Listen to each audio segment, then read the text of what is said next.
Hello and welcome to the King's Head Theatre in Islington. I'm Dorian Lynskey. It's nice to be back on stage. Is it a stage? For the first time since Christmas, when we had a proper stage. Welcome back to the festive veterans. Hello to the summertime newcomers. And we're on the doorstep of Islington North, where things are kicking off. If Jeremy Corbyn runs against Labour, so if you listen, you can already hear the rows. We have two old school Oh God What Now and Romaniacs regulars with us tonight. You may know them. Welcome first the author of The Future of Trust and the creator of Jam Tomorrow, Ros Taylor. Hello.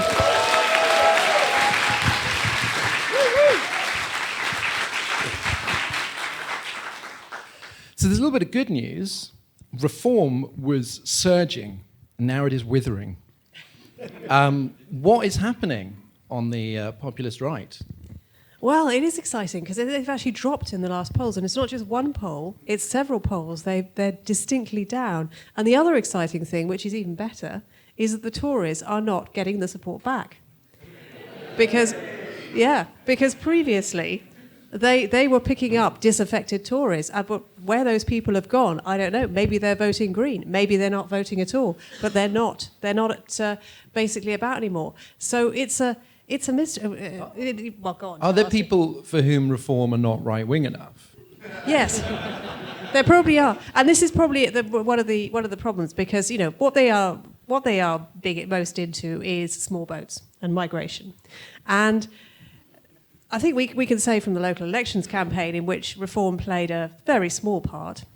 Didn't even manage to come second in Blackpool, which was disappointing by reform standards. But they haven't got the solutions to small boats. They haven't even got a solution that is vaguely thinkable. The best they can come up with is something quite brutal that they then row back on because they realise it sounds quite brutal. So it is. They have really gone off the boil. It's a shame because they had some great candidates. Well, they did. And, like a real, just lively, free-thinking bunch. One of the problems has been the aura of weirdness, which has just stacked up and up and up with reform, up until that woman who was dabbling in or recommending cannibalism. And I love the idea of dabbling in cannibalism. Yeah. Just a little bit. It was a bit of an ear. Yeah. So, let's never say never. I mean, Farage could come back and could revive them, but I have a feeling that even Farage is pissed off with reform now. I think he's got bigger fish to fry. Good stuff. Well, we've got more good news from tireless commentator and media man about town. He's never off your telly box, Andreou. Hello.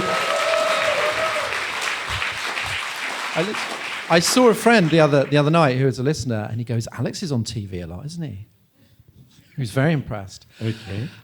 So the shocking news has just broken that GB News is to be investigated for breaking impartiality rules by the broadcasting regulator of communists, as Dan Wooden puts it. The allegation is that the channel gave Rishi Sunak a mostly uncontested platform to promote the policies and performance of his government, which has been a mixed blessing, I would say. And he still managed to lose it. He managed to lose a debate he was the only person debating on. Like, between them failing to find him a Lego mic pack and the guy that was really angry at him and he thought he was going to deck him, he came off still looking like a failure. Despite that, the off-communists are worried that GB News is pro-Tory. What could happen to them? What could they be fined, punished, shut down, I mean, burned? in all probability, it will be a small fine. But the Ofcom have basically put in motion the statutory process, which means anything from reviewing and suspending their license, that's not going to happen, to 5% of their annual turnover, which could be as much as a tenner at the moment. So, they'll feel that. Well, I wonder how much of their, of their kind of income is set aside for Ofcom fines. That must be like a big chunk. I doubt they have a sort of war chest. They probably just go along as they find, and when the money runs out, either because of fines or because basically they overpaid everyone, they'll just shut up shop. Hopefully soon. Finally, exciting addition to the Oh God What Now universe from our companion show Paper Cuts and Dead Ringers on Radio 4. It's Jan Ravens.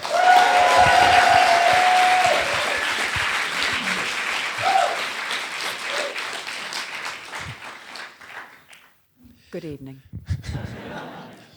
You've just come back from Liverpool. I have. I was in Liverpool for the weekend, actually watching my son do a gig at the M&S Arena, which was very thrilling. So I was in Liverpool yesterday, and I cannot tell you, like, the city was an absolute sea of red. It was so moving, all in their gear, in the kit for Jurgen's last match with the club. And You'll start Harrison off.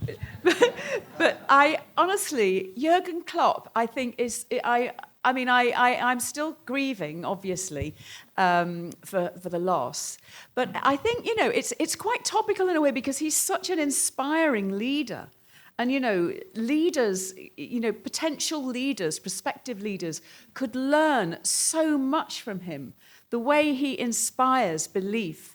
But he's but he's not patronizing. He sort of says, I can ask you to believe, but you have to believe. You have to do the believing.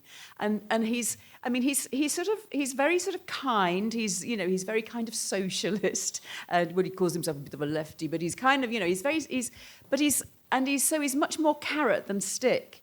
But he's kind of quite tall. And he's, you kind of think, well, actually, he could do the stick if he wanted to, And I just think he's a very enabling kind of figure.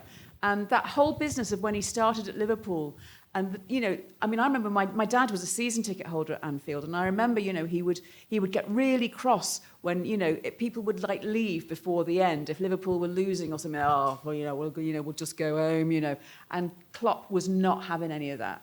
He made them, they had to believe, and they were not entitled. He wouldn't have entitlement. You were not entitled, for the club to win all the time. You have to, you have to believe and support whether people are winning or losing. And I just thought, this guy, Jurgen. Is he the best Prime Minister we never had? He is.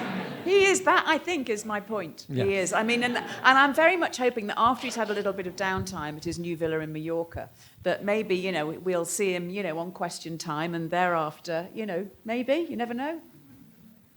Look out for the Klopp supremacy. I'd come back from Mallorca for Question Time. We've got a two-part show for you this evening, as this might be the last live show before the election, if Sunak decides to throw himself onto the grenade early. In part one, we'll be looking at how much the UK has changed since the 2019 election, which is a lot.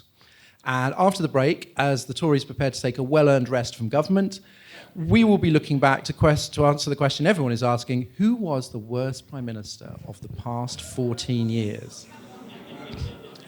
Apparently, Kwasi Kwarteng was just interviewed on another politics podcast we don't listen to, and he said the best Prime Minister of the last 7 was Tony Blair. So he was just like,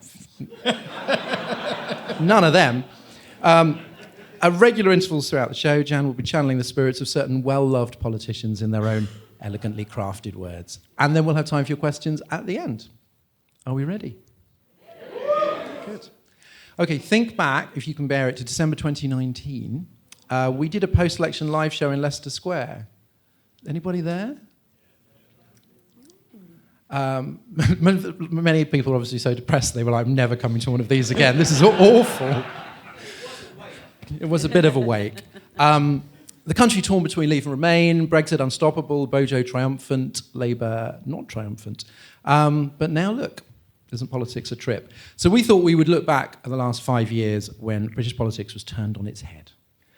Right, Alex, so there was a lot of received wisdom back then. And it's not like I was very smart and just going, oh no, it'll be fine. After the election, the consensus was Labour would return to power in 2029, if it was lucky. After 1983, it took Labour 3 tries, 14 years. Starmer looked set to do it in 1 term.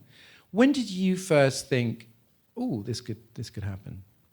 Are you setting me up for some sort of victory lap? Because anyone who was there in December 19 will know I said it then. I don't remember a thing. I was very jet-lagged and very sad. I mean, everyone patronised me no end. They went, oh, it's nice that you try and find a bit of a silver lining. But I said at the time... You're not the impressionist here, I Alex. said I said at the time that the only person that would bring Boris Johnson down would be Boris Johnson, and that people like that tend to burn out very quickly because they overreach. And everyone thought I was trying to make the sort of the best of a bad thing, but that was genuinely my view, and it was right. It was the right view. Well, Starmer considered resigning after losing the Hartlepool by-election, May 2021. Yeah. There was more pressure to quit if Labour had lost the Batley and Spen by-election in July. In fact, while looking around, I found a Navarra piece after they hadn't lost the thing going, Starmer is hurting the party too much, he must go. But was that, do you think, the turning point? Because that's July 21. Autumn, suddenly you get Owen Paterson scandal, Partygate, and you're off to the races. Was that one of those little kind of hinge moments? So this is Tom Baldwin, the sort of unofficial biographer, quoting Chris Ward, who was a close aide of Starmer, that after that he thought he was making noises, the party's going backwards, maybe I should step down, etc., etc. And Starmer has denied this, I hasten to add. He says he didn't seriously consider it. But there's a lovely, lovely quote in the book that I'd like to share with you. Starmer apparently said to him, "I'm not fulfilling some lifelong dream here. I could happily work in a bookshop or something." He would be helpful. I just think it's the... He'd definitely be like, we can order it for you. But genuinely, what a difference to the people we've had in to go, well, if I'm not doing it, someone else should have a go. But also, come off it. Starmer in a bookshop.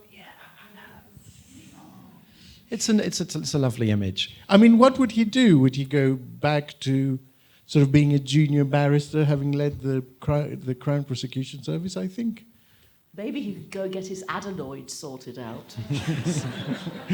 I said that in 2019 as well. Did anyone fucking listen? Well, I said he needs voice lessons. It's really annoying. The Cassandra of oh God, what now? He's speaking from the neck up. He's not. Well, nothing coming through the diaphragm. The Labour Party is like a kind of nursery school where there's always a cold going round. Because, Rachel Reeves is talking like that as well. She's kind of, and of course Ed Miliband was the same. So I mean, I don't know what it is with them. But actually, I did know a woman who was Keir Starmer's voice teacher, and so this is way back. And I was you wouldn't put that on your CV, would you? What did you sound like before? Well, I know. I think it's sort of, I think they must have decided he didn't have time for that after quite a short time, because she definitely didn't make much headway, did she? No. It's like the King's speech as a short. I just wish he could stop looking so worried. There's the first appointment, it's like, no, not for me. People, why? It's not just the voice; it's the worried look. Because you don't sort of have confidence that things are going to be all right. You want a big Jurgen Klopp grin. You don't, Okay, I can see where this is going to go. Ros, let's look at what commentators who weren't Alex got wrong. Do you think back then that people sort of underestimated how temporary the role of Brexit and Corbyn was, and overestimated the popularity of Boris Johnson? Which is weird, because actually his approval ratings were not very good. And yet when he won, suddenly it was like, people love Boris. Yeah, because the media were in love with him. I mean, Johnson was an experiment on the part of the media classes to see if one of their own could be Prime Minister and what kind of Prime Minister he would make. And there was a lot of excitement and interest to see how that turned out. I mean, but I thought Brexit was everything. Around that time, Brexit was just... it seemed impossible to have a conversation about anything else, even though the country was starting to fall apart. And then COVID came along, and then things were going to be better after COVID, right? They were going to be a lot better. And then they weren't. They weren't at all. And you got into this narrative of British decline, inflation, the strikes, all the cost of living, and the endless shit show. And once the idea of, broken Britain became a thing, that was the beginning of the end for the Tories. Once they'd done Brexit, that's a terrible irony. Once they'd done Brexit, they had nothing else to do. Well, I know that people like Laura Kunzberg or whatever have to keep alive the idea that the election might go another way, right? And they have to go, oh, no, don't count your chickens. But The moment that I was just like, oh, right, yeah, no, this is actually a done deal, was when we had Luke Trill from More in Common on the podcast. And he just said that the phrase that kept coming in focus groups was shambles Britain. And I thought, oh, that's it, isn't it? It's not all this other stuff. It's not really the scandals. It's not really Brexit or anything like that. It was just shambles. But do you think it's more? I mean, you know, because you can talk about the way the media was portraying everything. But do you think how much of it do you think that's an influence, and how much is it just what people are experiencing? That's what I mean. Yeah. Literally that was what. So there was.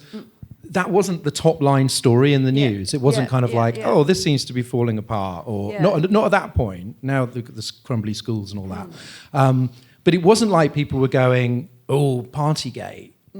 From what he was saying, it was more like the stuff that they'd noticed all around them. And then you think, oh, that's where they're sunk, because it's not about news cycles or what the media chooses to push. It's how they're living. Yeah. Ros, do you think if Johnson had pursued the realignment suggested by the crumbling of the red wall, TM, Matt Goodwin, with more state intervention, like, could that have been different? Because that was when the only time the Tories were popular, really, was when, like, we've seen that was giving away money. Yeah, I mean, no, in a word, Johnson would never have gone big state. I mean, the only big state Johnson is interested in is large legacy projects dedicated to himself. Yeah, we know this. We know the stream of shit ideas that he kept coming up with, like the bridge across the Channel and the bridge across the Irish Sea and all the rest of it.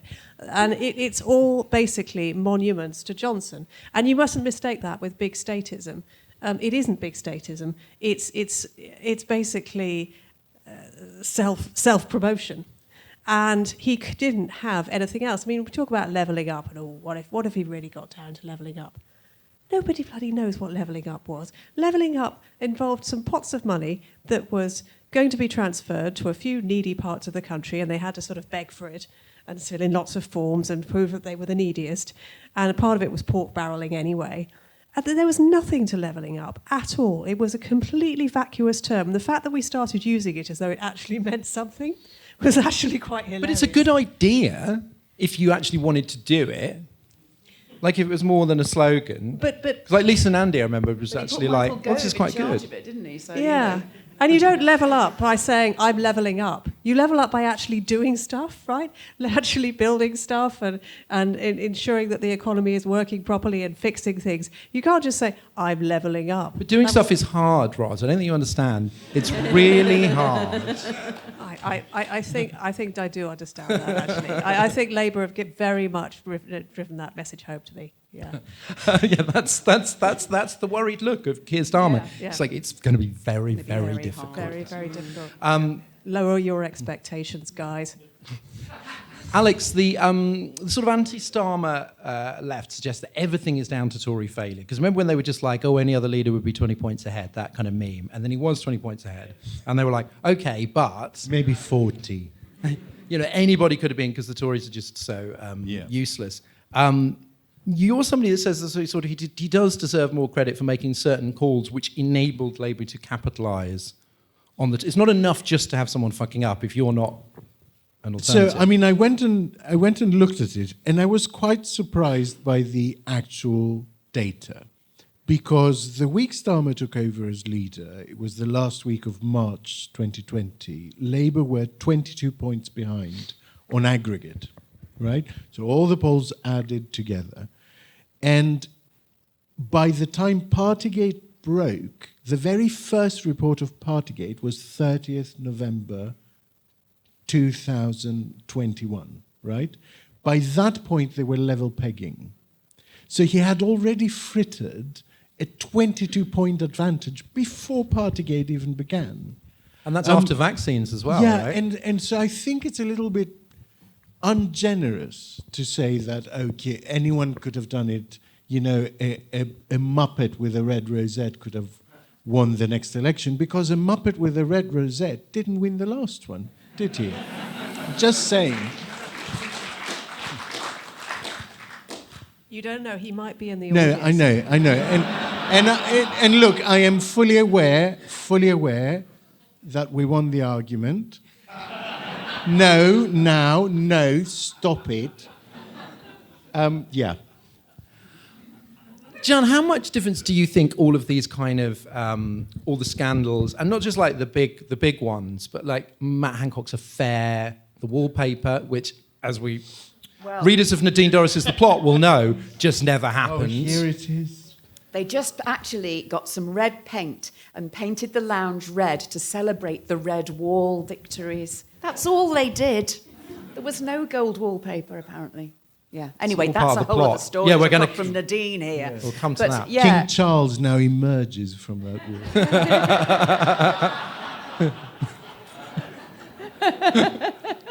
Red. Yeah. Sorry, what was your question?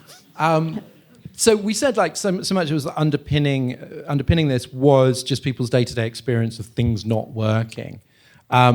How important do you think all of those scandals were? Almost the perception of one after the other. Because I think if you ask most people, not these people, they're very good, but if you ask most people, like, what did Owen Paterson do?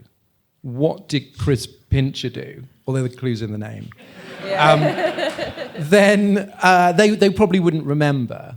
But there's almost like a cumulative effect, vibe shift.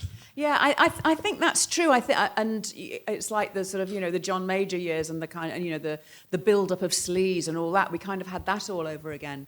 But I think you're right. I think those sorts of things mean much more to us, or the chattering Islington wokerati, than it does to the person in the street who's like, on a trolley for 8 hours in casualty, or their kids' classrooms falling down. I think it's those things that really matter to people. But, I don't know. I don't know. That's what I feel. Who was the tractor porn guy? Like, I'll give you 10 quid if you can tell me the name of the tractor porn guy. No help. Chris? I'm just going with Chris. Is that it? Chris. Just the first name, just a common English first name we're going with, are we? That's what Chris No, is. but like he's now become tractor porn But who guy. was he? I don't know. It was. Look it up. It's Chris. Tractor it's porn. Chris Tractor Porn. But it's like hyphenated. Hyphenated name.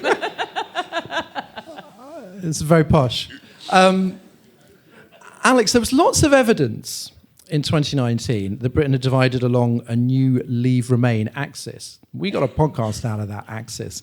And those identities have softened enormously, which most people did not predict to that extent. Like, what happened? There were literally books, and good books as well, like by people like Rob Ford or whatever, that were written about this is the new divide in British politics. It's not just left and right, it's Leave Remain and open close and all that. And yet, if you look at the polls, everybody comes together like a fucking Benetton ad in their opposition to the Tories. They go, we were at war a few years ago, but now we all hate Rishi Sunak. So, like, what happened to that massive shift in British culture? Actual Brexit. Like, I mean, people who are conned are famously reluctantly to accept they've been conned. But that doesn't mean, if they've bought a timeshare piece of land on the moon, it doesn't mean they're going to give you money to build a house there next time you come round, right? That sounds good. Are you? So, yes, send me the link. But, I think even the staunchest Brexiteer in the dark recesses of their mind, if something the size of a petit pois can have dark recesses, I don't know. But they must know that they were sold a pup, right? Because you see it everywhere. Like, it's impossible to deny. Even when they put up their objections now, they're kind of lame, don't you find? That the volume is down, the ferocity is down, there's none of the fervour there was. It's a sort of painting by numbers. Send you an article about some other country suffering a similar thing and going, oh, it's Brexit, is it? Yeah. Does it play any role, any serious role, do you think? Because obviously Starmer's thing is just don't talk about it. And then the Tories sort of don't really want to talk about it either, because even if they thought that it was a good idea, they know that it's not panning out. So is it just not... Because it was the biggest thing. I know, but the thing is, as we have discussed with this crowd many, many times, it's not instantly and easily reversible. It will take years. It will take years for Europe to even fathom the possibility of having us back. So No, talking about it, about the 5-year program, I mean... Oh, no, I'm not there's talking point. about like rejoin or whatever. I'm just saying like... The failure The of fact, it, you the mean. fact that just Brexit... But it's not even like the failure of Brexit is the main driver of anti-Tory sentiment. No, It's just Brexit no. seems to be almost like a non-issue. Yeah, because, again, to bring it up would just make people feel bad. You don't particularly want to make voters feel bad. You want them to look forward rather than go, you really fucked up last time, didn't you? Podcasters like to make people feel bad. That's what we're here Which for. was basically the 2019 Labour campaign. You fucked up in 2017, you better vote for us now. And people didn't respond to that. It's weird. You better not walk out of here and try and set foot in Islington North. With what I came out of the station and Dan Hodges... I came face to face with Dan Hodges, scowling at me. Gave me the fright of my life. Do you know I him? almost went up to him and said, Day 71 of Angela Rayner. Why aren't you at home looking for answers? Wow, you see all the celebrities. Ros, thinking of how like the country broadly has changed, the social attitude survey explained that the country had moved left very quickly in a number of respects. And obviously we also had this massive pandemic. I mean, how closely do you think those two are related? Like what has happened to the country? It's not just like, oh, we're kind of right-wing, we're still natural Tories, but these guys are fucking it. There actually seems to be a kind of shift to the left on virtually every issue. Yes, up to a point. I'm going to take issue a bit with that. I mean, I think in terms of tolerance, yes, absolutely, the country has changed. We're a lot more tolerant than we used to be of all kinds of people. But, how do you define being left? I mean, it's just, and anyway, left and right have moved around so much in the past decade, it's so confusing. But if you define being on the left as believing in the power of the state to change things. Now, what happened during the pandemic was that people saw the power of the state to change things. They wanted to put their trust in the state to change things. They were happy, for the most part, to go along with all the rules and all the laws and so on. And they were happy to see that the government was throwing itself behind the vaccine program, for example. Because, back in that time, I don't know if you remember, there was nothing else. Nothing else was covered. Nothing else was going on. News was 99% COVID all the time. Does anyone here remember COVID-19? Yeah. They do. There wasn't. I mean, the opposition just did not exist in a meaningful way. Starmer just decided he'd just come into, become leader of the opposition. He just decided, right, we're going to just basically be supportive. And that was probably the right thing for the time, but it did mean that was our only focus. But if you define being left-wing and right, I don't think they've sealed the deal, because we'd like to think that the state will run things better. That's why so many people are pro-rail nationalisation and want to bring back water into public ownership, and God knows that feels like an appealing prospect right now. But they don't quite believe it yet, because it looks like a better option compared to the shit show we're in now. And, the trust isn't there. The hope is there, but the trust isn't there. Alex, a large section of the left has sort of been reduced to a furious Jeremy Corbyn fan club. I'm not trying to get into trouble here. My words, not yours. But they essentially have no influence on Labour and not that much in the wider political debate. Is there, and this is another thing that if you looked at at least the energy, not the electoral success of Labour at that point, but at least the energy of the left and momentum and so on, seemed like, oh, well, this is really something, the world transformed and so on. Could it have responded differently to defeat in 2019 and be less marginalised? And that's not to, that's not to ignore, obviously some of the gains that the Greens are making. But is there a way that the left could have played that better? I mean, he could have accepted it. That would have been a start, and tried to learn from it. And I'm very much from the left of the party, and I have to say, and I include myself in this, that when we're hurting, the propensities to say, everyone is immoral, we live in a completely immoral country where people actively vote for evil choices, basically, and there's nothing you can do. And you sort of give up on You sort of give up on for the many, not the few, don't you? Because it's a bit like listen, the many have fucked it again. I saw an actual MP from the left of the party. I won't name them, but they were on the BBC maybe 2 weeks ago, round the Natalie Elphicke defection thing, which I have mixed feelings about, but let's put that to one side. But they were asked about it, and someone put it to them, surely isn't it good to be attracting people who don't already vote for you? And this guy said that he often goes to the doorstep, and if someone expresses a sort of unpalatable view, he tells them, I don't want your vote. I don't want you to vote for me. Vote for someone else. And I just thought, what the fuck is wrong with you? Seriously, aren't you in the business of changing minds? He's the person you need to be talking to, not the person that already wants That's to vote why I'm for not in you. politics. I'd definitely be like that. Not on principle. I would just be like, they'd start going like, oh, the country's too small. There's too many people. Do you And know I what? go, Do you know what? Fuck off. I've got no time for I this. understand how gratifying it would be, but as an MP, Yeah. to be knocking at doors and saying on national TV that I tell some people I don't want your vote. If that's what you think, vote for someone else. Don't vote for me. Like, okay. And the other people who is helping Keir Starmer out are the SNP, who again, cast your mind back. Labour will never win back Scotland. It's an SNP hegemony now. Labour 10 points ahead in Scotland today. All kinds of shit's been going down. Yeah. What do you think is the main reason why?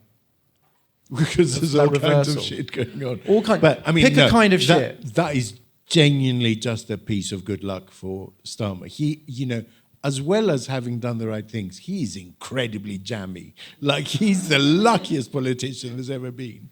And I think the Scotland situation is overpriced hugely, by the way, because if you look at the percentages of support for independence, they've stayed really steady, and they're around the 50% mark, just below.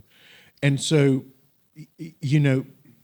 SNP and Greens being the only parties that do offer that as part of their programme, I think a lot of the vote will coalesce towards them again when election time comes. So let's take a deep breath, because we're not really experts in Scottish politics, and the experts in Scottish politics say that Labour is slightly overpriced at the moment in Scotland, but they're doing very well, and it's an incredible bit of good fortune. Watch out for Wales, though. There's some bad stuff going down in Wales. And it's politically for Labour. So Vaughan Gething, the First Minister of Wales, took a massive donation from some very dodgy people in order to fund his leadership campaign, some polluters, basically. And he is under a lot of pressure to resign. That's not going to look good for Labour. That could play very well into Plaid Cymru's hands. We'll see. So it's not all... the argument that I've seen about Starmer. it, the reason why people favour Labour is that most of all, because independence is not just around the corner, there's a lot of the people are going, actually, what we really want to do is just get rid of the Tories. And that's why it's not the best time for the nationalists, because people ultimately just want to get the Tories out. Yeah, no, that's absolutely fair enough. But it's difficult, because the better that Labour do nationally, the more you see, they've got a 20-point lead, the freer people feel to vote for other parties, because they feel safe. They feel it's fine, they're going to win anything anyway. So that could be quite dangerous. Ros, just to finish off, the UK, the new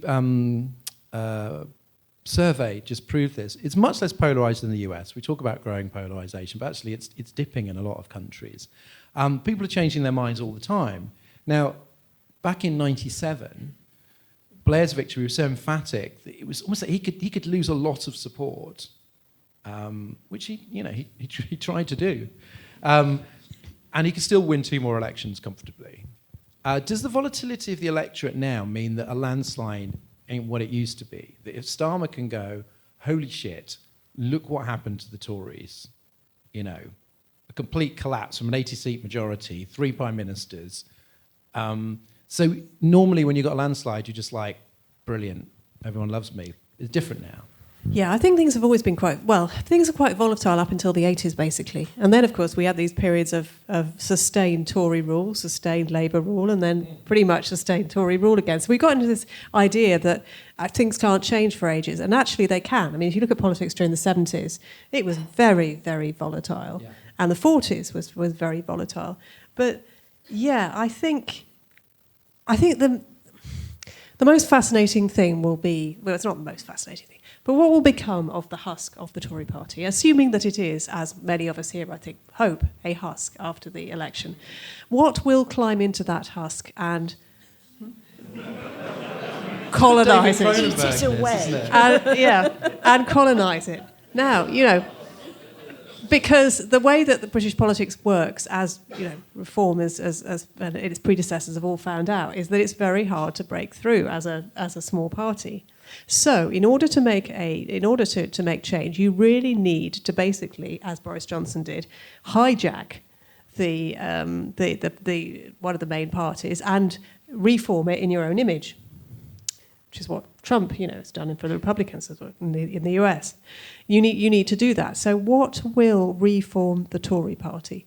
Will it be some sort of new populist party which has kind of bits of the left about it, but also lots and lots of the right? Will it be very pro-family? Will it appeal to young people? Because Reform's big weakness is that it has nothing for young people. That is why it never got above 14% max in the polls, because it's got a ceiling on its support. It is made up of older politicians sympathising with older people. There has been nothing on the populist right that really tries to attract young people. The under 30s don't like cannibalism as much. Well, exactly. But we shouldn't be... But we shouldn't be... And vegan.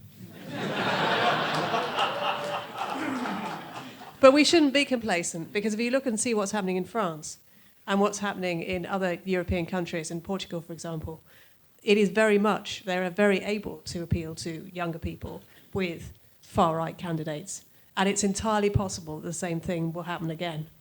And the Tory party will remake itself in something we can barely begin to imagine now, but will come to seem inevitable. Sorry to interrupt, and I want to sort of ask a question of you experts. Do you think if that happens, and there is a more kind of not popcorn, as there, what was it, popcorn, the one that Liz Truss, popcorn? I mean, God, popular conservatism. If there is a popular conservatism and that does appeal for younger people, do you think the left, do you think Labour will then feel more emboldened to be a bit more left, to be a bit more proudly left, which they're sort of, they do seem to be sort of pussyfooting about, because they were, we're not Jeremy Corbyn, and it's kind of, we're user-friendly, we're, more right-wing than you think, we'll have Natalie Elphicke, thank you very much, It's like, do you think it will embolden the left to be...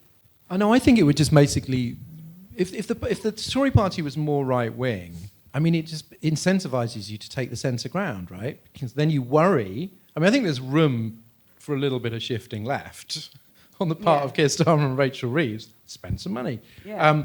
But I do think that the logical response to that is like, well, they've vacated the centre ground, and then if we vacate the centre ground, then somehow people might decide of the two evils, so to speak, we prefer them. So no, I don't think it would. I don't know what would. No, and I think you've got the Greens as well, who are ready and able to fill that gap. And it's not what we've seen in other countries, but neither is what you suggest, Ros. So traditional conservative parties have found it difficult to put on the clothes of populism, because populism is quite interventionist and needs high taxes. And traditional conservative parties, they're all about small state, low tax. So it's really, really difficult to don the mantle of high tax interventionist. Well, hence the whole Natcom popcorn. It's usually a sort of pretender that crops up. Well, we will be talking about the last 14 years of Tory goodness after the break. But before the break, we have a special treat, as Jan does some readings. Jan, you've got from Corinne. You've got two. I'm not sure if bookshop owner Keir Starmer would enjoy selling them to you, but you've got two crackers there. What are you going to start with? Well, I'm starting off with The Plot by Nadine Dorries. And has anybody read it? Why? Well, Yeah, I mean, it's. I haven't read all of it, I have to admit, but I've got some choice bits for you, and I just thought I could give you a flavour of it, because of course I was sort of moved to do this because I actually read some passages from the Liz Truss one on the podcast the other week, and it proved so popular that I can't believe what we've put the poor woman through. But anyway, so Nadine Dorries has written this book called The Plot, The Political Assassination of Boris Johnson. You know, he didn't do it. It wasn't his fault. And Nadine sets out in a very immodest way what she's doing in this book. On the very first page of the foreword, she says, "It is a story that has never been told. So not only is this book a shocking tale of corruption and unaccountable power, it is also a counter-history of British political life in the 21st century." No biggie then. However, on page 1 of the prologue, she does reveal more of what her true colours really are. She describes Boris Johnson. "He was the person people in the street flocked to meet, to take their selfies with, and even when he met his most ardent adversaries, within moments they could not help softening their expression. A reluctant smile would hover as Boris enthusiastically shook an, at first, unwilling hand, looked them in the eye and asked, with what was unmistakably genuine interest, 'How are you?'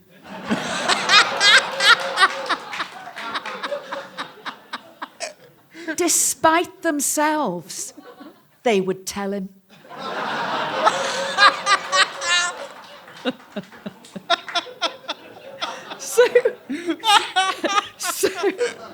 So anyway, she's very keen to tell us on many occasions in the book about her humble beginnings. She talks about being, in the cabinet. She's a girl from Liverpool in a, back-to-back house with an outside lavvy. And so she's very much aware of her posh surroundings when she's elevated to being a member of the cabinet. "I never could quite feel like I belonged there, surrounded by history and grand paintings, that it was my rightful place or my destiny to be sat at that table. So I made sure I absorbed every tiny detail and felt a thrill run down my spine. As during that time in that room, I began to understand exactly how it is that power, famously for some, eventually corrupts." And she describes. Is she nicking stuff? Well, she's improved it, hasn't she? Did she take an ashtray? I love the idea that a shiver runs. I mean, it's like she normally is writing these Catherine Cookson type, romantic historical novels, and she said the descriptions of things are always very florid. She describes in the cabinet room the long, well-polished wooden table always gleamed. Like even the table sounds like a character in a romantic novel, doesn't it? And yes, she observes the goings-on surreptitiously from beneath my lashes. As Michael Gove furtively took notes. Isn't that how people generally see from beneath their lashes? I mean, it's... Well, no. I mean, it is like I think actually I should have done a thing where I said, is it a parody or is it real? But actually, all these are real. So the book involves interviews with several people who she code names characters from Bond films to kind of increase the sort of espionage vibe. And she describes this group called the Movement, which is like an all-powerful, malevolent force at the heart of the Tory party. And it goes on and on. She interviews more than 50 people. I mean, 50 people isn't very much to interview for a book, but she makes a huge fuss about interviewing. If she doesn't name any of them, she can just make it up, right? She names Ian Duncan Smith. Well, because you don't want to hide that under a bushel, do you? If you spoke to Ian Duncan Smith. But she interviews Boris several times and has several and she, it's quite clear how she wants to, and everybody she interviews sort of is saying, of course, Boris was never at any lockdown parties. Well, he didn't even know about them. Well, he was recovering from COVID. He was at Chequers. He didn't know about the lockdown parties. And bizarrely, every person she interviewed is at pains to exonerate Boris from all that. But she sort of... she paints all these different aspects of Boris. It's like this golden thread, as she describes it, running through the book. In one interview, after she'd interviewed him, she says, "We talked about Wilf and Romy, and he laughed. And as always, when you mentioned the children, his face lit up." So he clearly loves children. That's why he has so many of them. But anyway, she says, outside on the pavement before I headed down Millbank towards Westminster, I took my phone out of the pocket of my trench coat. TMI. And Googled something Boris had just said. And bliss it was to be in that dawn alive. Surely he was quoting someone or something. Something. The answer came straight back. Wordsworth. Boris is the only person I've met in my life who has the ability to effortlessly insert a great poet into daily conversation without missing a beat. And actually, in fact, yes, fact fans, the quote is actually, "Bliss was it in that dawn to be alive." So we actually didn't get the quote right at all, it turns out. But in case you haven't got the message... He's been inserting his Wordsworth all over the place. Yes. What have you been I'm inserting sorry, I can't now? resist. So anyway, in case you haven't got the message that, Boris is blameless, Boris is a fabulous person, he's intellectual, he's kind, he loves his children, he didn't do anything and he was robbed. So in case you haven't, in the acknowledgements, so right from the very first page, right to the acknowledgements, she says she would like to thank Boris for his willingness to contribute. When we discussed this in the Rose Garden at Chequers, I told him I could only do it if his voice was a golden thread throughout. He obliged, and I hope that as a result of reading this book, people may see the side of Boris of those who love him know, a kind, loyal, visionary man. It is a travesty that he was removed. I mean, it's anyway. That's Nadine. Well, we should leave that Have a there. break. Save That is amazing stuff. save Liz for Save part Liz for two. after. But it is actually, my recommendation for this book is there will be some in charity shops. Yeah. So wait, and then maybe have a drink, smoke, whatever, loosen up, and I think you'll have a very good time. Because on every page there's some pretty wild stuff. Yeah. I increasingly think it's best if they never, obviously have never been and never will be lovers. It's more satisfying that way because think what if you were actually to sleep with Boris, the it wouldn't be the same. You'd lose that electricity that sparks off the page. You'd lose the electricity, and the disappointment. There might It's better that the illusion is continues. Yeah. But the weird thing is this whole conspiracy theory of how the country is run by the movement, and they do this and they do that, and like you were saying, Dorian, they kind of that was them, they did that. Well, why did they do that then? The complete opposite thing. Oh, well, they didn't mean to do that, but maybe they did mean to do it, and that was part of their whole plan. I mean, it's very sort of... It's a perfect conspiracy theory, because either they definitely meant to do it, or somehow they fucked up, or they meant to do it, but they didn't really need to have that effect, or whatever. So it's like there's nothing that basically unpicks the conspiracy, because it's the movement. There's sex parties, there's a rabbit nailed to a door, there's some celeriac soup. Yes. I had never tasted such delicious celeriac soup.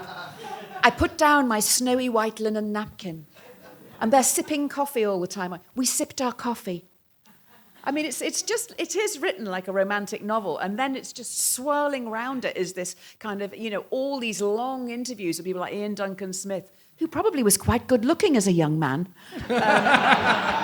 She says that, doesn't she? Yeah. I remember that. Anyway, it's getting a bit too steamy. So we're going to take a short break. We'll see you back in about 50 minutes, and then we will talk about who is the worst Tory Prime Minister of the last 14 years. Yeah.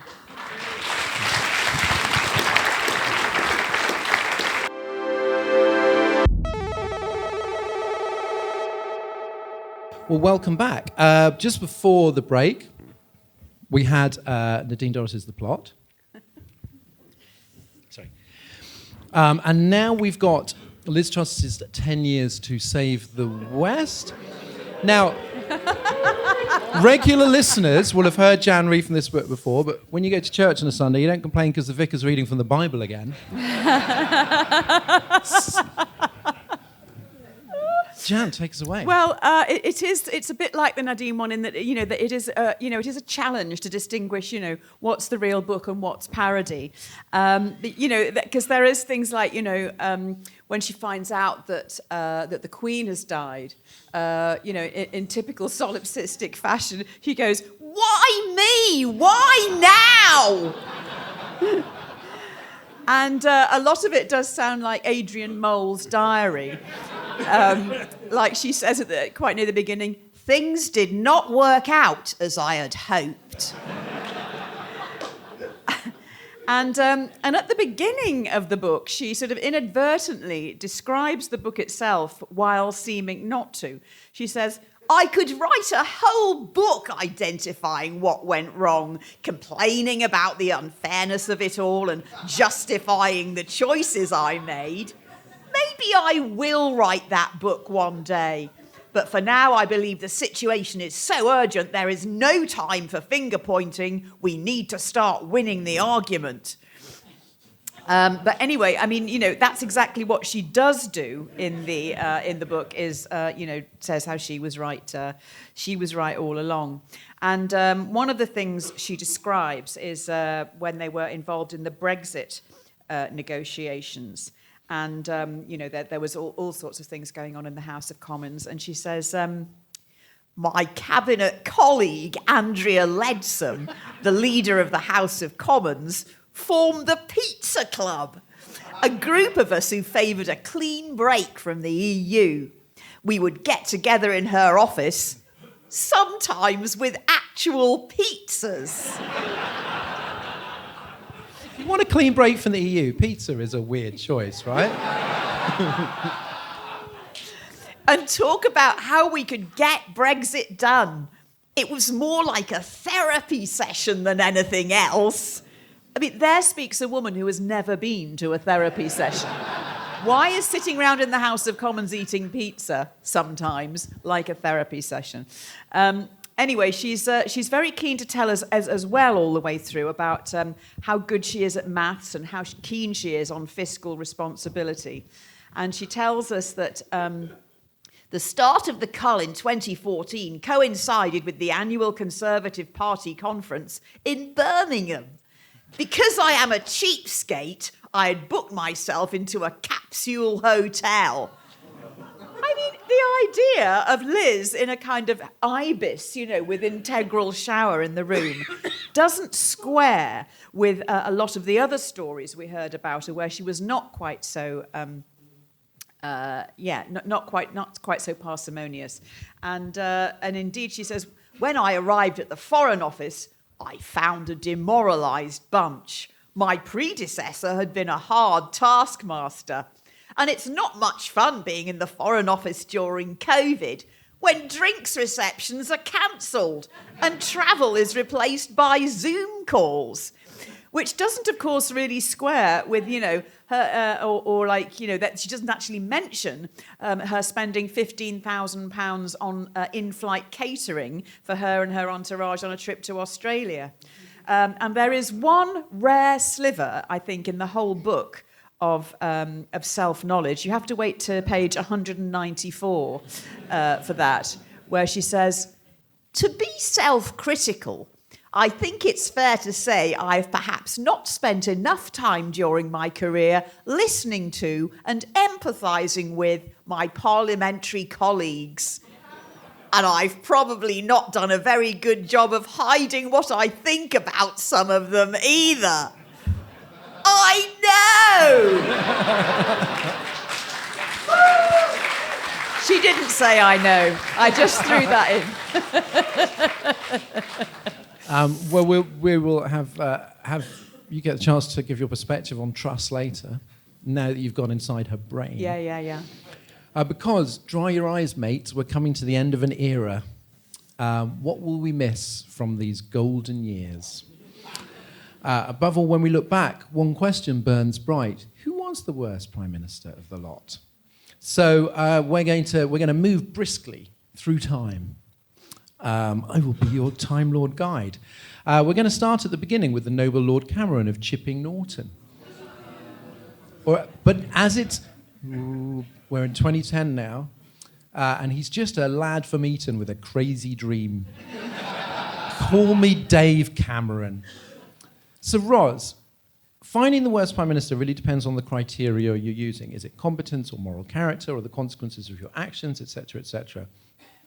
Is the case that Cameron was the last mainly rest on that if you're actually looking at turning points and bad legacy, that's the one? Yeah, I think it does, to be fair. I don't think Cameron is actually the worst. I mean, clearly he was very bad, but he was ultimately the tool of Boris Johnson. Don't take that the wrong way. But he allowed himself Nadine perked up. He allowed himself to be manipulated by Boris Johnson, and they had a long-standing rivalry going back to Eton or whatever.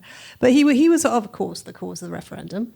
He decided to hold it. But he was not the cause of Brexit. That was Boris Johnson, when he decided to team up with Nigel Farage because it was a route to power. That was the thing that enabled Brexit. Without Boris Johnson, I don't think there would have been a Brexit. But you could say that... Controversial there. Okay. Now you could say that one of the reasons we did get Brexit with that, 52-48 split was because of the damage done by austerity and the unhappiness caused by that and the rage against the status quo. So is that like a bigger sin, perhaps, on Cameron's part? Yeah, I mean it's a big sin. I mean I think there was an awful lot of complacency in the country, and I think the great genius of austerity, as far as Cameron and Osborne were concerned, was that they cut things which were not noticeable to the media classes. And the austerity was someone else's problem, as far as they were concerned. The cutbacks on welfare, the kind of slow erosion, the beginning of the problems with local authorities, all that sort of thing.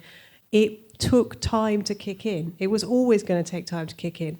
And it took a long time for people, especially in London, to realise exactly what was happening because they weren't directly affected by it. Well, conversely, VAT on private school fees hasn't happened yet, but is getting some front pages. Oh, God. Don't even get me started. VAT on private school fees. Jesus Christ. I bet the sum total of kids who leave school because of private school fees will probably be about 10. Was the whole centrist, reasonable chap, heir to Blair image that Cameron had a sham all along? When you consider that austerity was sort of more Thatcherite than Thatcher, because it was definitely how it was pitched. It's just like he's nice, he's not overtly racist, he smiles, he probably asks people, "How are you?" Yeah. He hugs hoodies.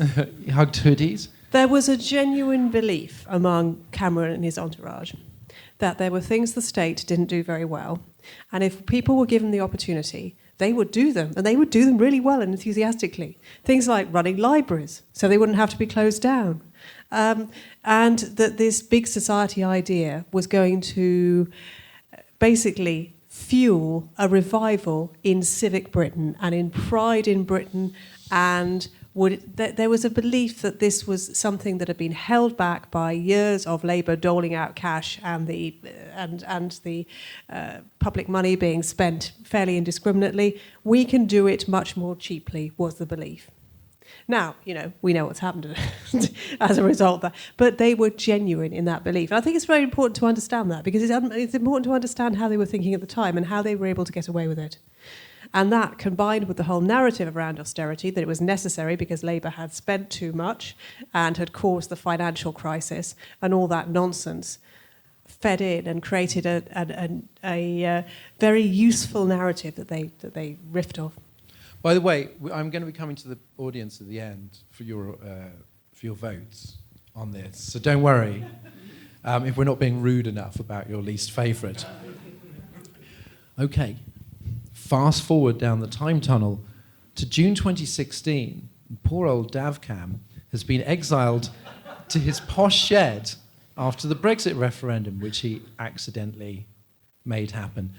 Some of you may remember this. Boris Johnson and Michael Gove commit fratricide. I don't know how that fits into the movement's plan. The beneficiary is Theresa May.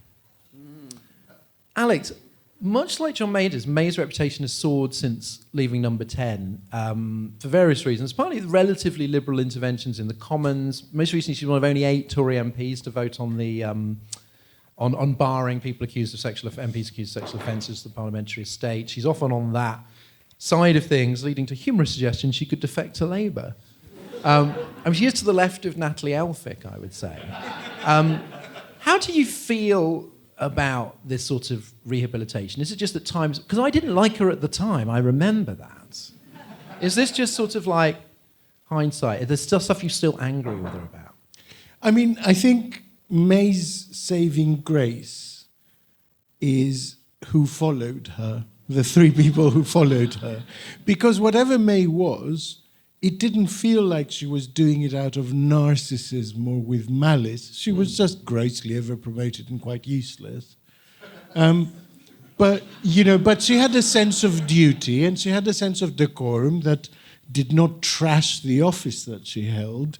And so in comparison to what came after, she comes... she comes across. Praise, Alex. This is incredible. Well, yeah, but I don't think her sins can be completely washed away. She's done as good a job in rehabilitating herself as anyone could have done. But hostile environment, it's not something you can put to one side ever, I think. And the second thing is the Brexit negotiations. Like, if you were going to introduce the smallest piece of legislation, you'd do a consultation on it, even if it's a brief one. You'd do some kind of risk assessment. You'd do an impact assessment.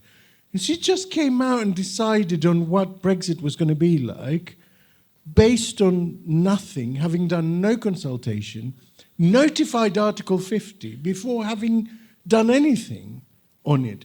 We could literally have negotiated pretty much the divorce, the trade deal that came after, the transition period, before she even sent that letter, and have everything lined up so that it would be as non-traumatic as possible. But for some reason, the Tory party in general, actually, all 5 of those, seem to believe that nothing stimulates the mind, nothing focuses people as a deadline. And so, which is great for a teenager who has a piece of coursework to hand in, but probably not the best way to run affairs of state, right? And so, government by essay crisis is effectively what has happened since that time onwards. Well, she went in very hard and kind of restricted her freedom of movement, if you will. But, by laying down these lines, and later you could tell that she sort of wished, I kind of wish I hadn't sort of said that. Yeah. John, she had a very particular manner, hence the nickname Maybot, which sometimes there was a certain pathos to it. What was her? What do you think was her tragic flaw? Well, is there just one?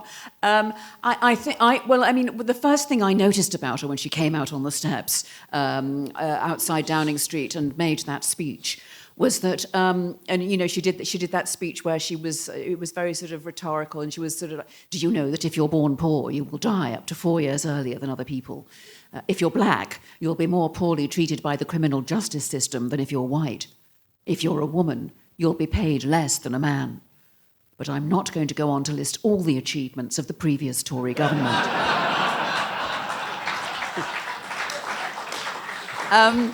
And I think, because she hadn't really said anything, when she was Home Secretary, she'd basically sent out James Brokenshire to announce the immigration figures. got the hostile environment going and sort of lay low and waited for the posh boys to screw it up, which they did. And so then she jumped in. And but I think the thing about, when you're doing an impression of Theresa May, it's all about the tension. It's all about the tension in the body and the mouth. And it's like she wants to smile, but the rest of her face won't let her. And I think that tension, that sort of it is her tragic flaw. It's her lack of ability to play, and sort of as you say, her lack of ability to sort of negotiate or discuss or say, hey, why don't you come to my office? We'll have a quick chat about that, and maybe I can persuade you around to my point of view, which is the whole way the rest of the House of Commons seems to operate. But she had none of that. She had no sort of club ability. And I think there was some misogyny in it. I mean, I when you used to see film of her in Brussels trying to chat to all the European negotiators, they would sort of virtually cold shoulder her. And when Boris went, subsequently, it was like, hello, old man, it was all, I don't know, it just seemed to completely change the vibe. But I think definitely her rigidity. She was the kind of girl that always did her homework. She only ever ran through a wheat field, la, la, la, la, la. But yeah, I think that rigidity was definitely her tragic. I mean, the only alternative in that contest, and I want you to take a moment to think about that, was Andrea Leadsom. So there is a parallel reality somewhere where, Liz Truss's therapist is running the country. But it was May who came up with Brexit means Brexit. And that was a low point, let's face it. Oh, yeah. Red, white and blue Brexit. Do you remember that one? What is this catchphrase? Say what you see. Say what you see. And Red, white and blue strong Brexit. and stable. Strong and stable. I will be a strong and stable this and a strong and stable that, and we will be strong and stable. Nothing has changed. Yeah. Oh, yeah. No, she had so many good lines, is what you're saying. Anyway, if people thought that she wasn't fun enough, good news. It's July 2019. After coming fifth in the European elections, the Tories give May the boot. And it's cheeky chappy Alexander Boris de Pfeffel Johnson's time to shine. Get Brexit done. That was his catchphrase. Ros, many people would instinctively say that he was the worst. Is that on a human being basis? I resent that very strongly. Obviously, he was always staring meaningfully out of his window, quoting Wordsworth and saying he only wanted to do the best for his country. But sometimes it didn't come across like that. Well, what is a human being? What are the fallibilities? Human being means human being. What are the fallibilities that make up a flawed human personality? I mean, fundamentally, someone who cares about their fellow citizens? Not really. Someone who cares deeply about what their fellow citizens think of them? Absolutely. And that, of course, was Johnson's fatal, one of his many fatal flaws, but I mean his main fatal flaw was his absolute obsession with being liked and being loved and being admired. How did that work out in this room?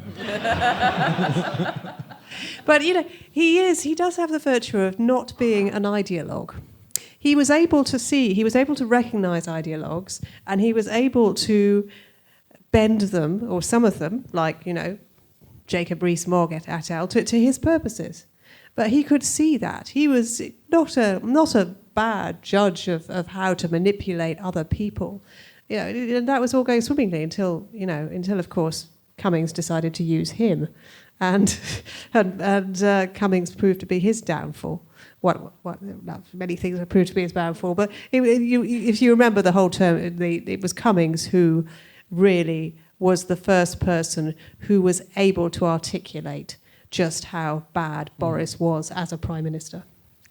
So I'm going to semi-devil's advocate, but right just before his downfall, I remember thinking like there were things that we might miss, like the fact he was sort of interested in net zero to a degree. He did at least talk about this. There were things that he seemed to be. There were ways you could be more right wing than that, and we were saying he was very Trumpian, which he was in some respects, but when you look at someone like Suella Braverman, where there's just genuine, dark hatred, fury, evil, So just hindsight again, if you're saying Theresa May was helped by the people that came after, has Johnson been helped in some ways by the, I would say, less charismatic, less, fun? I don't want to say he was fun. Some people found him fun. Whatever, and actually more ideologically hard right than him. Do you think any more kindly of him? No. No. I tried to be fair, like I was on the BBC. But don't you think also that one of the really bad things that Boris was responsible for, I think I'm right in saying, and you can correct me if I'm wrong, is that he actually sort of got rid of so many good brains in the Tory party that that he thought would stand up to him, and so he surrounded himself with all these ghastly yes men who barely had a brain cell to rub together because he wanted people that would do what he wanted and admire him and love him, and he knew that Dominic Grieve or whoever wouldn't have a bar of that, so he got rid of them all. They're all lawyers and podcasters now. Oh, yeah. You what? They're all lawyers and podcasters now. The Tory moderates. He basically, Boris Johnson wanted Britain to be an extension of himself. A fun place where big things got built, and there was buccaneering in a vague kind of way. There were things happened, and they were good things, and we weren't ashamed of our past anymore. We were proud of our past, but we were also positive about the new things we could build in the future.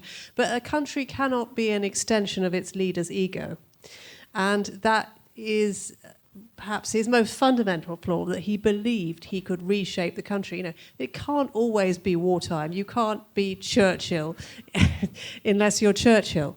He believed that he could stamp his personality on the country and change it in that way, and he couldn't.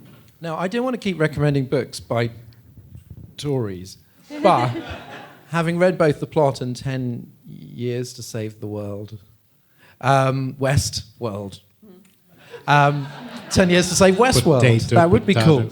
I've also read Boris Johnson's Churchill biography, and you can see at certain points how he is like going, remind you of anybody? And there's just this feeling of like, yeah, but you're not. Like, you've got this bit, but you haven't got all the kind of achievement bits.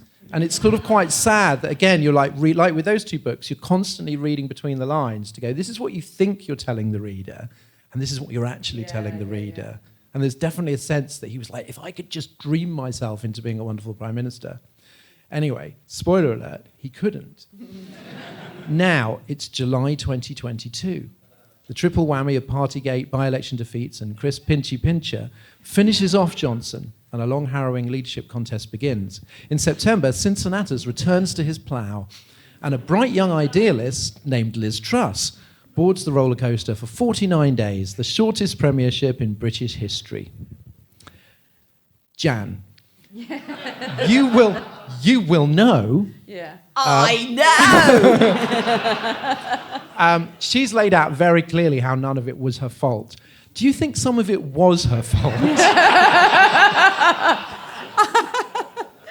Very glad you asked me that question. I mean, I genuinely,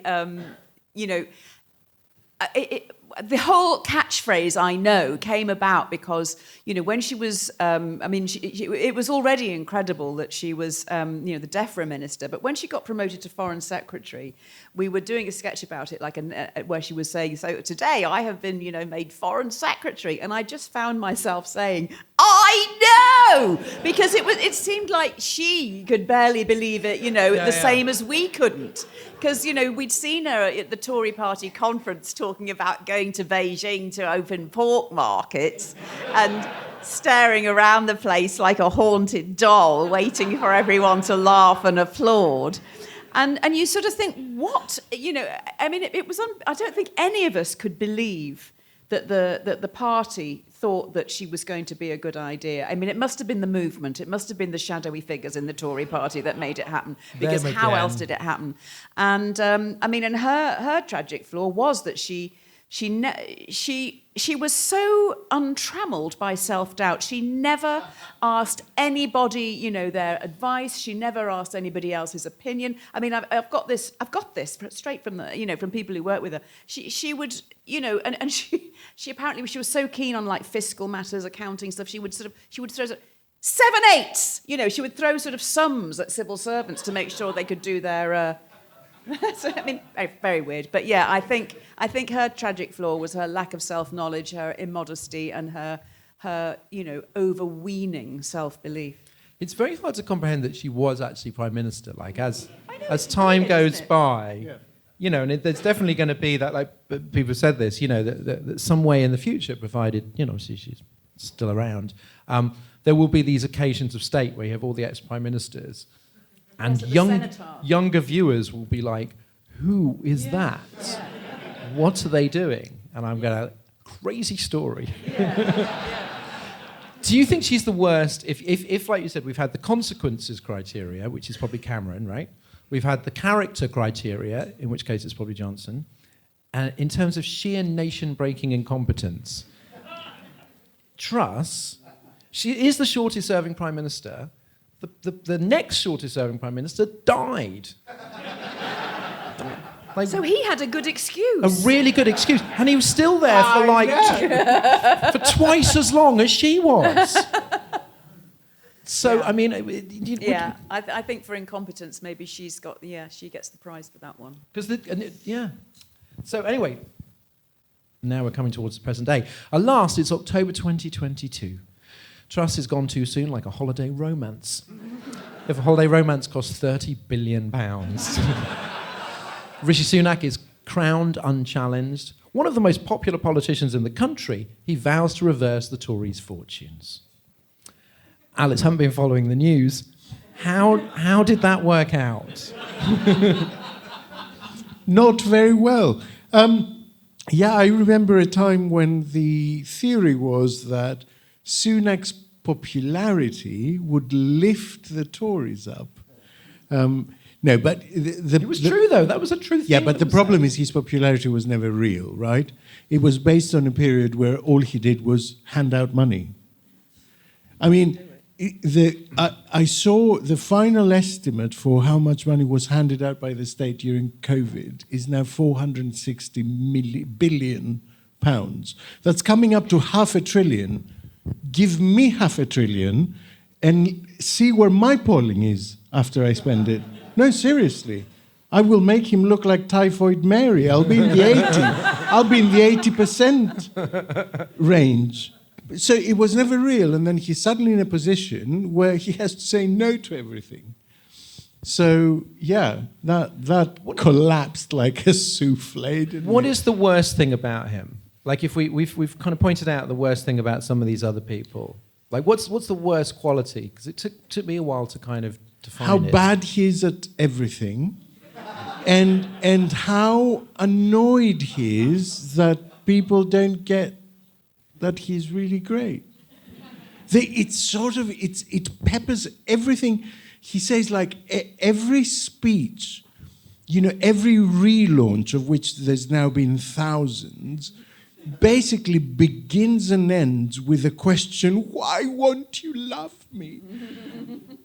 Everything else is sort of in the middle. Well, because he's got two kind of lanes, hasn't he? He's got like, hey guys, Adidas Sambas, apps. Yeah, and then whenever he's pushed, he's just like, actually, this is very difficult. Yeah. I'm working very hard. Really very hard. But the relaxed lane we haven't seen in months. Like now it's only, you don't know how tough this is.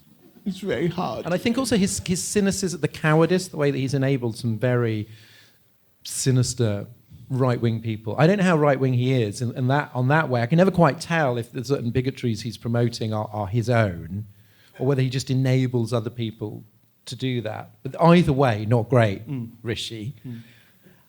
Ros, do you think any leader could have saved the Tories after Johnson and Truss? Because that was a real kind of like double whammy. No, I don't think it could. But it's interesting. I disagree with Alex on this one, actually, because I think he doesn't really care what people think of it very much. I think he's tetchy.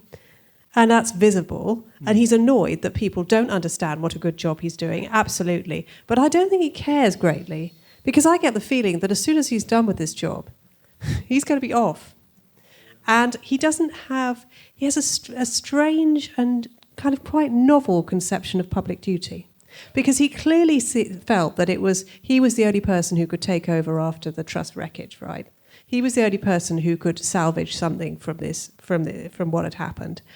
But at the same time, he's not really invested in it. There's no real feel, there's no mission, it's coping. There's no, this is what I want to achieve for this country, this is what I care about. He's really, on the shortest of short-term contracts, and you could feel it. I'm going to disagree with that. I think actually the Liz... There's people here. No, but seriously, I think had he won that first leadership contest, he would have been just as bad, because his judgment is terrible. He always chooses the wrong option every single fucking time. Cameron was famously asked why he wanted to be Prime Minister, and he was I just think I'd be rather good at it. And that does seem to be, he's not the only one that clearly thought that. Sunak thought that. I mean, his net worth, him and his wife's net worth has gone up by something like £300 million in the last year. So it's basically I just think I'd be very good at running a country. But actually, I think the Truss interlude has provided him with cover. I think if he'd come into the job straight in, he would have been just as bad and would have had a lot fewer excuses. Well, look, we've done them all, so I'm going to ask you very quickly, each of you, to name your personal unfavourite with like a sort of one-line a reason. Ros. Johnson, because it was Johnson that enabled Truss and enabled Sunak, and it was Johnson that screwed up the whole Tory. I mean, he was the guiding mental force behind this whole shit show. Good. Jan, which one? Well, I'm afraid it's got to be Cameron, because I cannot forgive him for his sort of entitlement and, that he didn't kind of investigate other possibilities before calling that fucking referendum, and and also before that kind of austerity and that whole kind of really, really sneaky business of, devolving all these expenses onto local authorities that are now busy going bankrupt all over the place. That was such a really sneaky Machiavellian thing to do, I think. That was Eric Pickles, remember him? Oh God! And then not even having the courage to kind of stand up and clear up the mess. Typical man. And now swanning around, corridors, urging people everywhere, all over the place. I'm going somewhere to urge some more people, And, having films made of himself striding through corridors as if he's in the West Wing or something.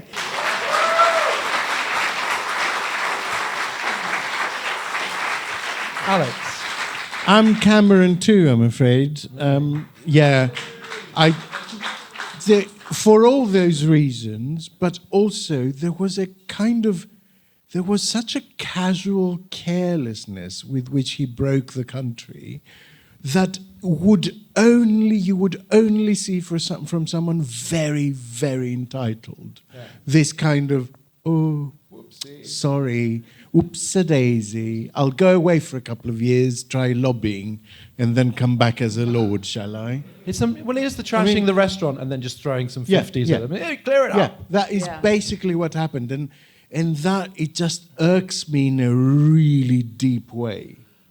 Okay, so for variety, I'm going to say Liz Truss because she had no talents at all. And I think with all the others, you could say, oh, well, but they did that. Yeah. Or, oh, relative to that. But she's an absolute lunatic right-wing ideologue, like extremely economically right-wing, increasingly socially conservative, and just like there's some real drive-by bigotry in there where it's just like, well, this is this has nothing to do. What are you doing here? Anything You're that's sitting down- remotely liberal, sleep she out. disses. Or, Yeah. you know, people sort of, you know, green policies or people trying to be more inclusive or anything. She's sort Anything. of like typical lefty woke. So I despise her politics and I despise her language and her voice. Sorry, Jan. And just, I mean, it's 49 days in which she, like, fucked up the economy, and then that was that. Like, there is nothing in the credit column. I'm just saying, with all the others, very big debits, but there's at least certain things you could go, well, they didn't do that. Or, you know, they didn't fuck up everyone's mortgages in the space of a week. And let's face it, Hello, bar. even Kwasi Kwarteng, who was part of the fuck up, is just like, yeah, she wasn't very good. I mean, there are no Trussites. Or if there are, I don't want to meet them. Okay, so look, it's coming to the end, but I want to do a little a poll. I hope you brought your ID and showed it at the door. So I'm going to read out the names in chronological order and give a hearty boo for the person you personally consider the worst Prime Minister of the last 14 years. 1 boo per person.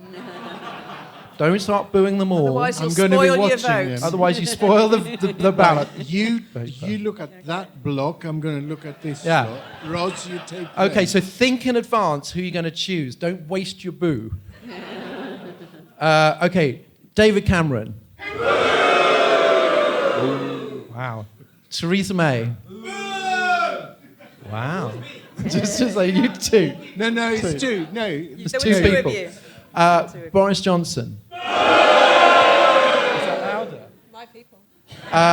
Liz Truss. Wow, less than I thought. Rishi Sunak. Are some of you going to vote for him? Come on. So what would you say? Was it Johnson or Cameron? It was one of those two. I think we need to have a Johnson and Cameron off. Johnson. Oh, right, Johnson Cameron up. Okay. Yeah, Johnson David Cameron. Boris Johnson. I think Johnson has it. I think It's Johnson. has Johnson slightly has it, but I hope David Cameron isn't here. That's all I'm going to say. Right. So, we're going to come to questions in a minute, but finally, as many of you know, we started out as a Brexit podcast, an anti-Brexit podcast. But there's some exciting news this week from Business Secretary Kemi Badenoch, perhaps one of the future worst Tory leaders, making the most of our Brexit freedoms by loosening the regulations on pavement dining. So that Has she changed them already? When So I that- was walking down Upper Street, they were all. she's very dining. efficient. She was all. So that more British people can eat al fresco, unlike the French and the Italians, who probably doesn't even know what al fresco means. I know. I know. So, what are the things that we are already doing is the government going to claim as the result of our Brexit freedoms? Ros? Well, I was waiting for a train yesterday. I was waiting for I think 15:42 to London Waterloo. And Waterloo, yeah. Anyway, lots to say about that. But anyway, and it was delayed, obviously. And I decided to look on the National Rail website to see, you know, perhaps they would tell me why it was delayed. Perhaps it was delayed for a certain time. And I looked on the website, and on the website it said cancelled. And I looked up, and the plane, and on the information screen it still said delayed.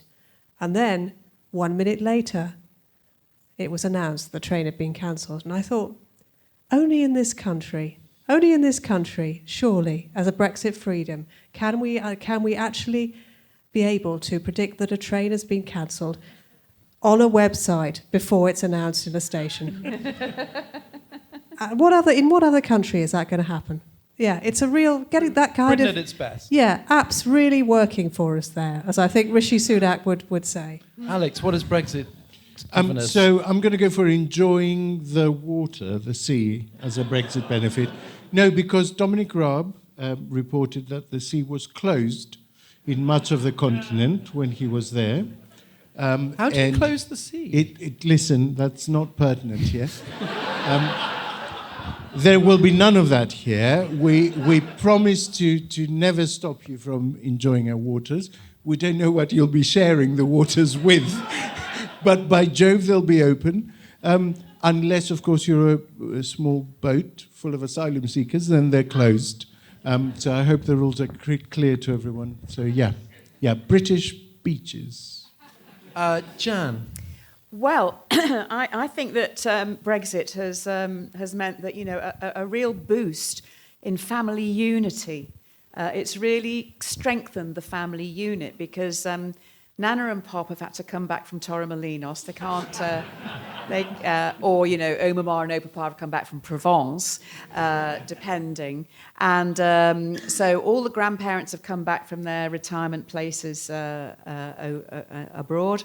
The kids can't go on any, Erasmus scholarships. They can't go and, live in Europe for a year, anything like that. So I think this is, it's led to, the whole family, the teenagers, mum and dad, and all the grandparents having to sit round and fucking hate each other and agree what a terrible idea Brexit was.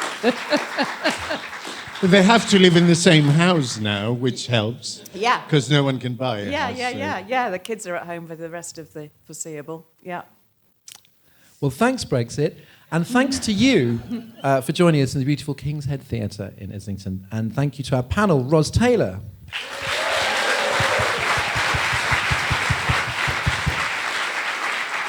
Alex Andreou.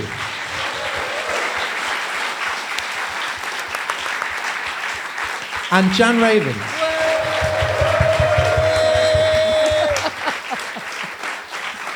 And to our backroom team, Simon Williams on sound, Chris Jones and Kieran Leslie running the Zoom. Hello to everybody on Zoom. Thanks also to Jill Pearson for putting this show together very professionally. I felt very classy backstage.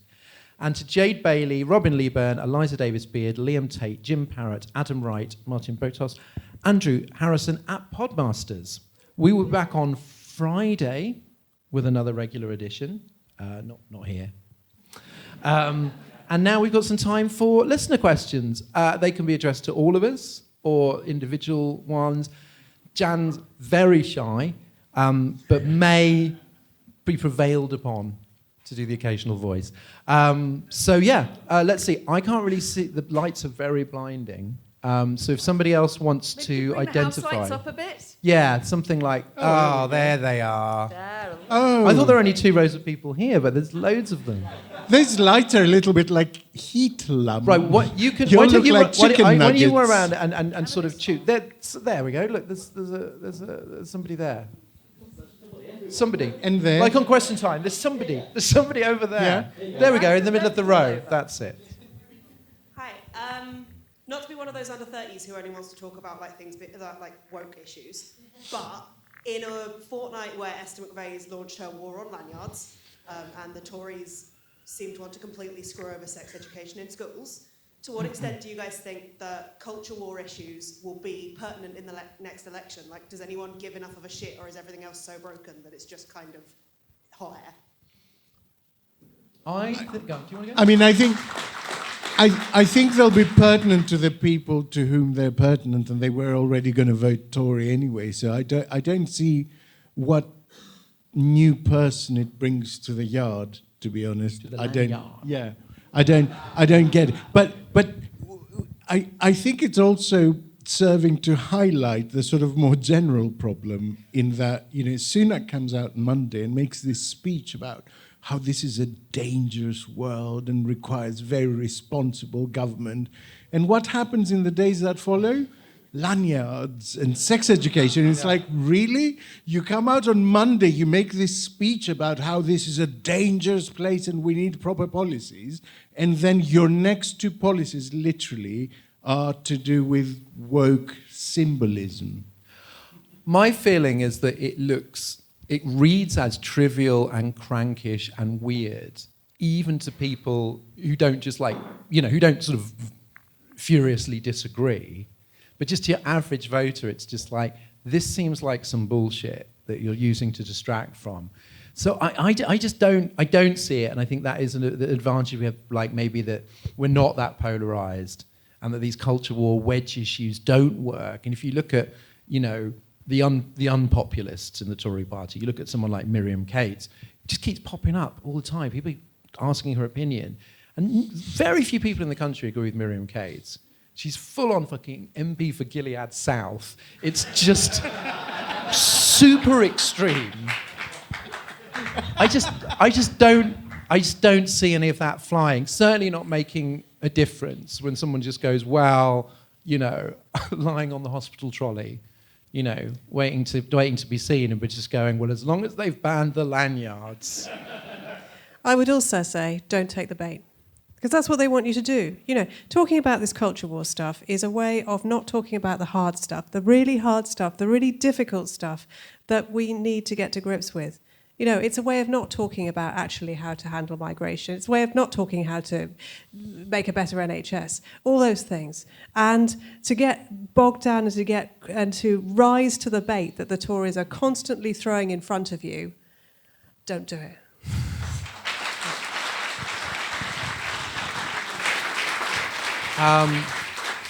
They're applauding now. They'll be tweeting furiously later. That was a good start to question. Next, who have we got? Andrew, behind you.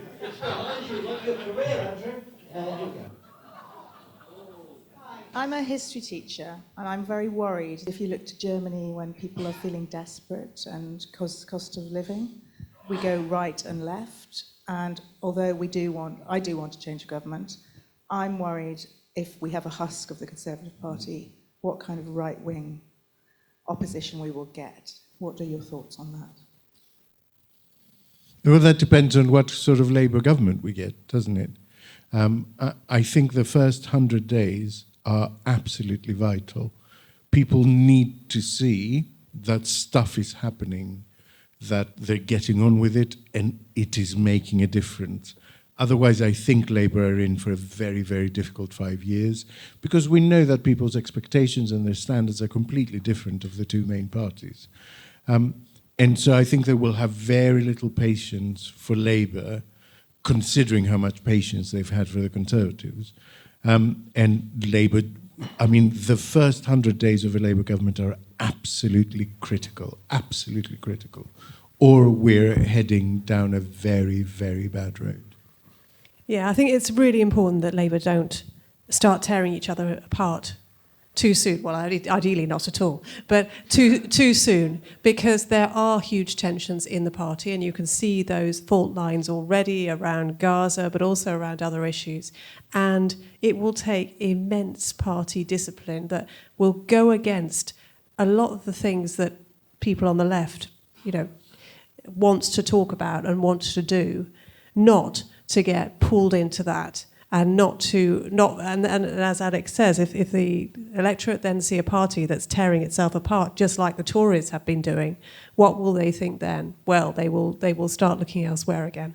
So it's going to be a really hard balance to strike between scrutinising Labour and questioning Labour and making sure that Labour are making the right decisions, the best decisions they can possibly make at the moment, and not allowing, not watching them tear themselves apart.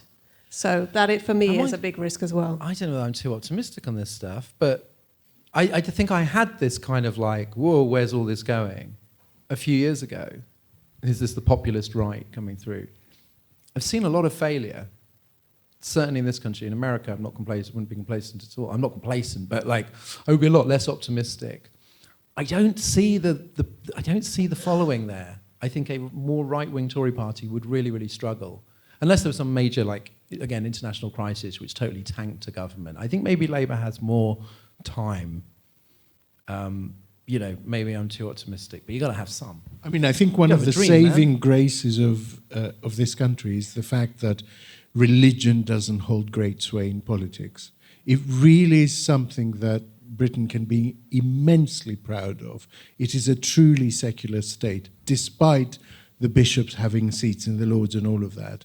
It is genuinely a state in which, thumping the Bible doesn't get you votes. And I think that's a really important element that's missing from that particular drive. Next one. we've had 3 quite memorable Tory female prime ministers. Who do we think could be the first Labour one? Do we know them all? Angela Rayner. I think, Angela has got a lot of... I was thinking about whether Angela could be the Prime Minister because, she's absolutely fuming about everything. And I think, and I wonder if somebody who seems so genuine and has had such a tough life, who's... I'm going to stop talking to her now. But I think, I think, wouldn't it be great to have to have a real person as the Prime Minister, and I was wondering if that's possible. If you've got to, because the others, Keir. I mean, I have a lot of time for Keir Starmer. I think he's a good bloke. I think he's being a bit sort of, wishy-washy, but we all know why, because he doesn't want to, raise people's expectations, blah, blah, blah, blah, blah. But, to have somebody who's had a baby at 16, worked in the care system, went through the union system, I think, wow, how brilliant would that be to have that as our Prime Minister? Her and West Streeting. Yeah. You know his backstory. They're both insane. They could be like Time Warner. Oh, wow. movies. Well, let's do it. Yeah. You couldn't imagine Rachel Reeves. Reeves would be a bit too boring, wouldn't she? Because she's got the same cold as Keir Starmer. She's very sort of... You know how Gordon Brown always used to go on about prudence? That would be a very prudent thing. And Rachel Reeves is like, oh, God, here she goes, going on about prudence again, And we've got to be sensible and very kind of prudent. And you kind of think, come on, Rachel, inspire us. Yeah, did the voice coach quit again? Yeah, the voice coach, yeah. There's so many of them could do with the voice coach. Next. Gosh, there's so many. Come election night, which Tory MP did you most want to see lose their seat? Oh, yes. This was actually scheduled in for a pre-election topic, live show topic. Golly. Oh. Name one. There's so many. Rees-Mogg. That would be good. Suella. She's safe, isn't she? Like in a safe seat? Yeah, she's in a very safe seat. She's Teignmouth or something, isn't she? Yeah. Liz Truss, surely. She's safe though because she's in Norfolk. But no one's safe. Southwest No one's Norfolk. safe. Southwest She's Bristol. polling very well. The worst people. Although actually, Kate's, she's gone. The thing is, Rees-Mogg, I think, would make quite a dignified speech, so it wouldn't be so enjoyable. Jonathan Gullis, on the other hand, would be an absolute shit show. Yeah. You want someone who just go, congratulations, you've blown it. You had me, you lost me. That's not an actual impression of Jonathan Gullis, by the way. Who would you like to see? It's also between Rees-Mogg and Andrew Jenkins. Oh, Jenkins. Oh, Jenkins would be a good one, because then we could all get the thing. Andrew, the man up there, has had his hand up so patiently. Yeah. No, I am talking. Don't look behind you. There he is. Well spotted. Well said. Thank you. Do the panel believe that proportional representation will become a feature of the British electoral system in their lifetimes? As Naomi's ghost rises. And if so, how might that realistically come about?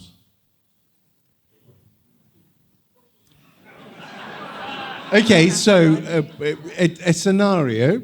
We're doing science fiction, why not? So, second Labour term, slightly tighter majority. They put electoral reform in the manifesto in a very vague way that we're going to do a sort of constitutional convention to look at these things. First 100 days, they get down to it, and then it might get done.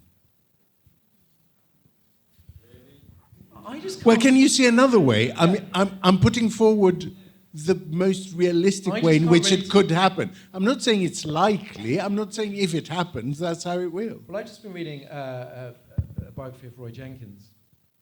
And he was, of course, trying to get it done with... Sorry, did you expect some approval? No. I was trying to explain why. It's like nobody cares why. It's just a cool thing to do. And, of course, he wanted it in with the SDP, for obvious reasons. And then he was also authored a report for Tony Blair in the late 90s to get it. And, of course, that came to nothing. And then we've seen the one that Nick Clegg wanted, that disastrous referendum. So it's sort of like, yeah, I mean, I don't know, Naomi would probably kick me, but I'm not very hopeful that the circumstances would ever lie, that it would be in somebody's interests. No, I'm sorry, no. I mean, it's a good idea. There's a lot wrong with Britain, right? I mean, we're all going to agree here, there's a lot wrong with Britain. And it is one of the things that are not so good about Britain, but it's not the thing that needs fixing most. It's not even in the top 20 in my list. I'm sorry, guys, it's just not. Shoot me. Ros, there's a back way out. Goodbye to Ros Taylor. You should slash the Ros branded mugs in half on the way. What Ros branded mugs? Sorry to people we didn't get to answer. We will be doing another show later in the year and hopefully an election night show, which will be very, very exciting. So yeah, hopefully some of you can come along to that. Thank you everyone here. Thank you to everybody watching at home. We love you. Bye. Bye.